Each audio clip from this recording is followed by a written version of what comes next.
रात के ठीक 12 बजे गांव भैरवपुर पर अजीब सी खामोशी छाई हुई थी। न कुत्तों के भौंकने की आवाज, न ही पेड़ों की सरसराहट, बस एक ठंडी हवा जो जैसे किसी अनहोनी की खबर दे रही थी। उस रात गांव के किनारे रहने वाली 16 साल की लड़की काव्या अचानक नींद से उठी। उसका दिल तेज तेज धड़क रहा था, जैसे कोई उसे पुकार रहा हो। काव्या, एक बहुत ही धीमी डरावनी आवाज उसके कानों में गूंजी। काव्या घबरा गई। उसने चारों तरफ देखा, कमरे में कोई नहीं था। लेकिन तभी खिड़की अपने आप धीरे धीरे खुलने लगी। चररर। बाहर घना अंधेरा था और दूर खेतों के पास एक अजीब सी नीली रोशनी चमक रही थी। काव्या का दिल कह रहा था, कुछ गलत है। अगली सुबह पूरा गांव एक अजीब बीमारी की चर्चा कर रहा था। गांव के बुजुर्ग रामलाल रात भर तड़पते रहे थे। उनकी आंखें लाल हो गई थी और शरीर ठंडा। ये कोई साधारण बीमारी नहीं है, गांव के वैद्य ने डरते हुए कहा। ये वायरस है, लेकिन ये कोई सामान्य वायरस नहीं था। जो भी उस व्यक्ति के पास जाता, कुछ ही घंटों में वही लक्षण उसमें भी दिखने लगते। लोग डरने लगे, गांव में अफरा तफरी मच गई। काव्या को कुछ अजीब महसूस हो रहा था। उसे लग रहा था कि इस बीमारी का संबंध उस रात की नीली रोशनी से है। उसने अपनी सबसे अच्छी दोस्त रीना से कहा, मुझे लगता है ये सब खेतों के पास से शुरू हुआ है। रीना डर गई। पागल हो गई है क्या? वहां मत जाना, लोग कह रहे हैं वहां कुछ अशुभ है। लेकिन काव्या रुकने वाली नहीं थी। रात होते ही काव्या चुपचाप घर से निकल पड़ी। चारों तरफ अंधेरा, बस उसके हाथ में एक छोटी सी लालटेन। वो धीरे धीरे खेतों की तरफ बढ़ने लगी।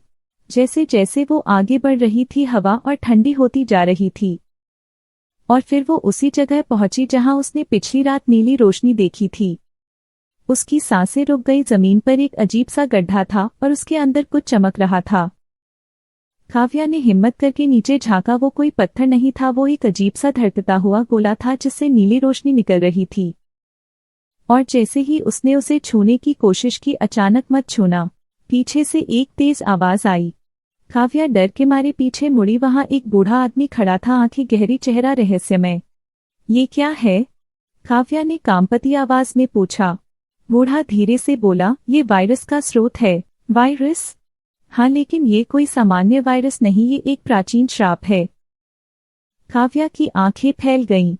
सालों पहले इस गांव में एक गलती हुई थी। लोगों ने प्रकृति के साथ खिलवाड़ किया और ये उसी का परिणाम है। काव्या ने पूछा, तो इसे रोका कैसे जाए?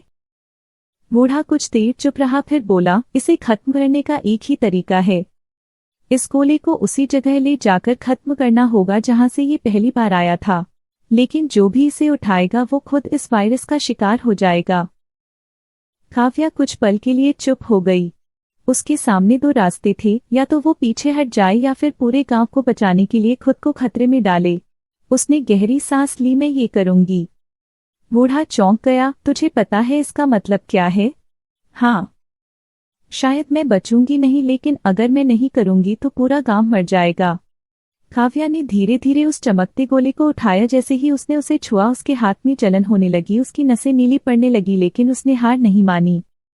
वो धीरे धीरे जंगल की तरफ बढ़ने लगी। हर कदम पर उसका शरीर कमजोर हो रहा था।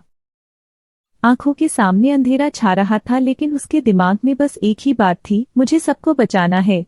जंगल के अंदर एक पुराना मंदिर था, टूट गया, वीरान। बूढ़े ने कहा था, यही वो जगह है। काव्या मंदिर के अंदर गई। वहां एक पुरानी वेदी थी। उसने कांपते हाथों से उस गोले को वहां रखा और जैसे ही उसने उसे छोड़ा, अचानक पूरे मंदिर में तेज रोशनी फैल गई।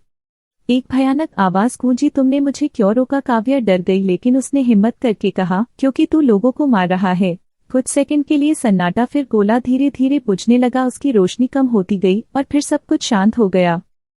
काव्या जमीन पर गिर गई। उसका शरीर ठंडा पड़ चुका था, आंखें बंद, सांसें धीमी। अगली सुबह गांव में चमत्कार हुआ। जो लोग बीमार थे सब ठीक होने लगे। लोग समझ नहीं पाए ये कैसे हुआ, लेकिन फिर गांव वालों को जंगल के मंदिर में काव्या मिली, बेहोश लेकिन जिंदा। धीरे धीरे उसकी आंखें खुली। पूरा गांव उसके आसपास खड़ा था, सबकी आंखों में आंसू। गांव के मुखिया ने कहा, आज अगर हम जिंदा हैं तो सिर्फ तेरी वजह से। काव्या हल्की सी मुस्कुराई, लेकिन तभी उसने देखा उसके हाथ पर एक छोटा सा नीला निशान अभी भी था, जो धीरे धीरे चमक रहा था। कहानी खत्म नहीं हुई थी। वायरस पूरी तरह गया नहीं था। उसका एक हिस्सा काव्या के अंदर था। और रात होते ही फिर वही आवाज गूंजी, मैं वापस आऊंगा। काव्या की आंखें खुली। अब वो डर नहीं रही थी, अब वो तैयार थी, क्योंकि इस बार वो अकेली नहीं थी, पूरा गांव उसके साथ था।